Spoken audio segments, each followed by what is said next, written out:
What's up, YouTube? This is Too Raw for TV. All right. So, Bill Simmons, okay,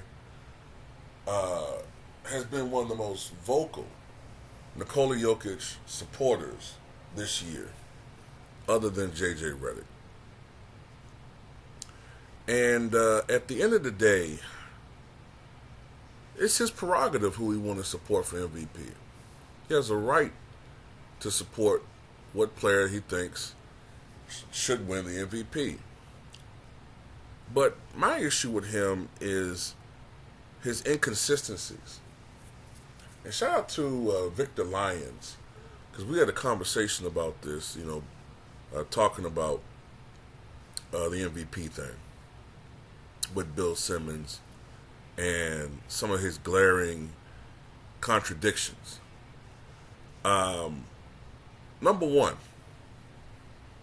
when it comes to the accusation that Nikola Jokic may be stat padding a bit in games, he vehemently denies this, saying, there's no way he's doing that. He's the least stat conscious guy out there. He doesn't care about numbers. Well, my thing is, how do you know what he cares about? Because he's too virtuous? It kills me with this guy. He loves and praises Nikola Jokic for leading the NBA in assists. But he's a staunch critic of Wilt Chamberlain doing the same thing back in his day, leading the NBA in assists. Saying that Wilt was selfish and getting assists on purpose. You see the inconsistency with this guy? See, what kills me about it is, for all those years when Wilt was playing with the Philadelphia Warriors, he was called selfish for scoring too much. He shoots the basketball too much. All he cares about is his points. He's not a team player. All he cares about are his points. As long as he gets his points, he could care less about the team. So what happens? He gets traded to the Philadelphia 76ers. Never mind the fact that as the Warriors were getting better, Wilt's scoring was going down. That doesn't get noticed. His rookie year, he averaged 37.6 points per game. The next year, 38.4, right? About the same. Then his third year, going into the season, the coach at the time, who I believe was Frank McGuire figured, man, look, Wilt's scoring 38 points a game. We keep losing to Boston by 10. So maybe if he averages 50, we can beat him. So that was the coach's idea for him to shoot the ball more than ever before and average 50, which he did. It was also the coach's and Guy Rogers' idea for Wilt to push for 100 points that game.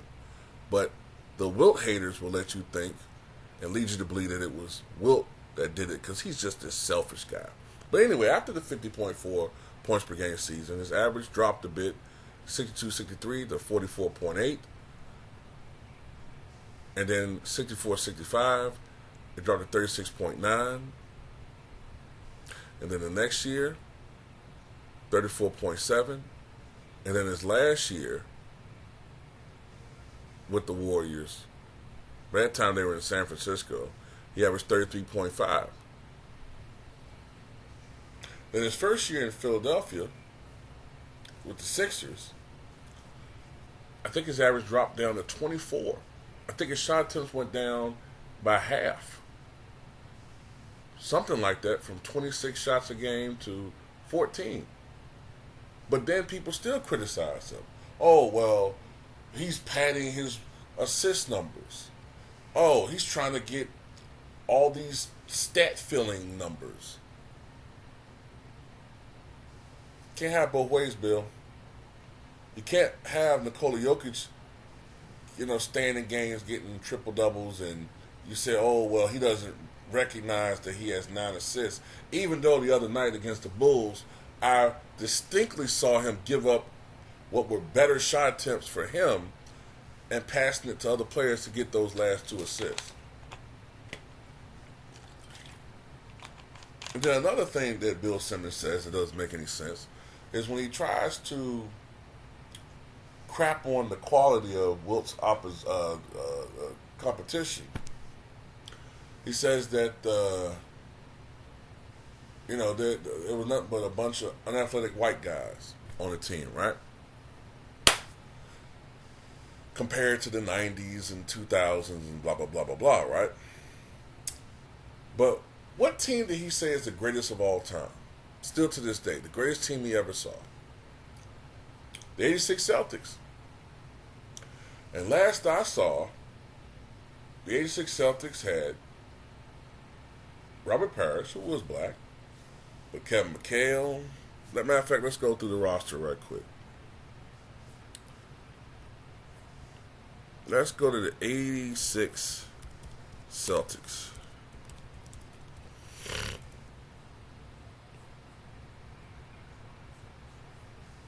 Alrighty. So you had Danny Ainge, who's white. I'm just saying. Not trying to make any... I'm just going by Bill Simmons' logic. Danny Ainge is white. Larry Bird is white. Rick Carlisle is white. Dennis Johnson's black. Light-skinned, but black. There's 3 white guys. Greg Kite, white, 4. Kevin McHale, white. That's 5. Robert Parrish, black. Jerry Seasing,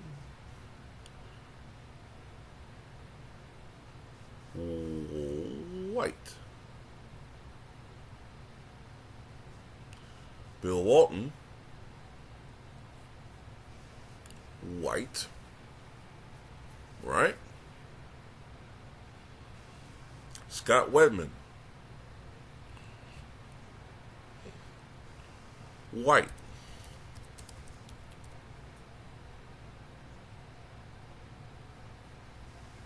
Now, Sly Williams was black. And I believe David Thirdkill, I believe he was black. Right? So I think that's the roster.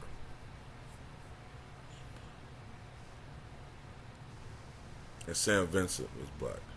So you have 1, 2, 3, 4, 5, 6, 7, 8 players on that team that were white. But that didn't matter. They're one of the great teams of all time. Right? But he uses the race angle to discriminate against Wilt Chamberlain's competition. But I'm the racist. See the inconsistency?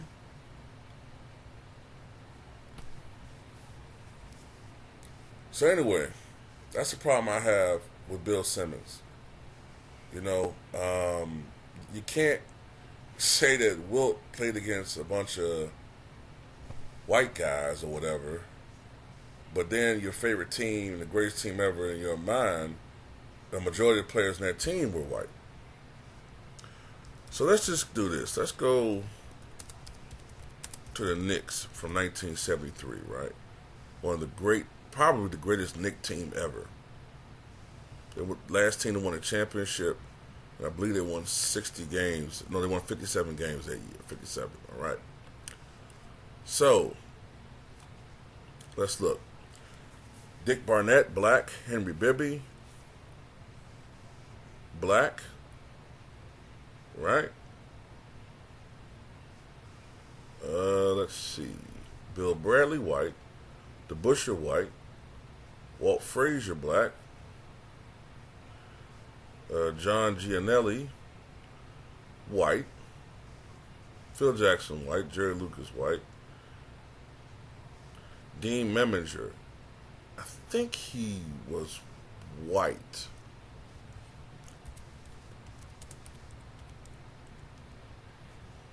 Let's see.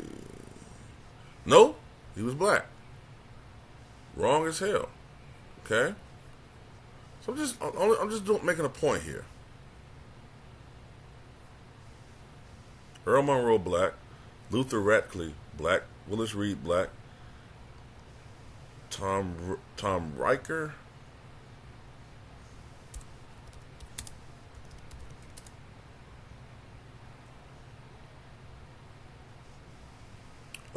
He was white. And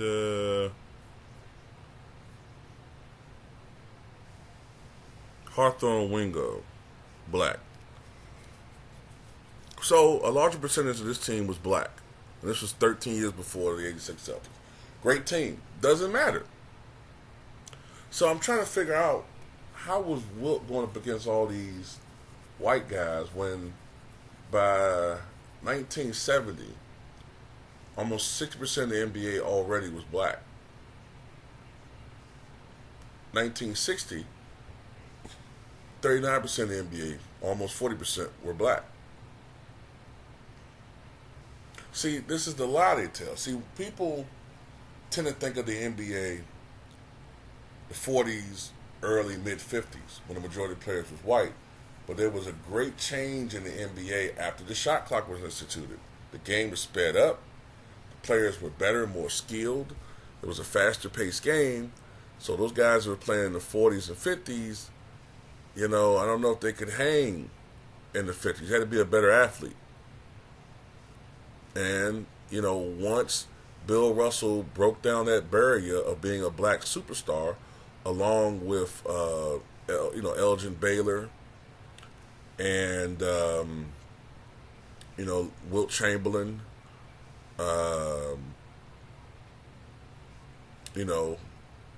Maurice Stokes. Once they broke down those barriers, that was it. Black players became drafted more and more and more. And like I said, by 1960, 39% of the players in the NBA were black. By 1970, 58% were black. By 1980, 75% was black, which is the same percentage today. So it's poppycock what Bill Simmons is saying, man. It doesn't make any sense. But anyway, I'm done. Tell me what you guys think.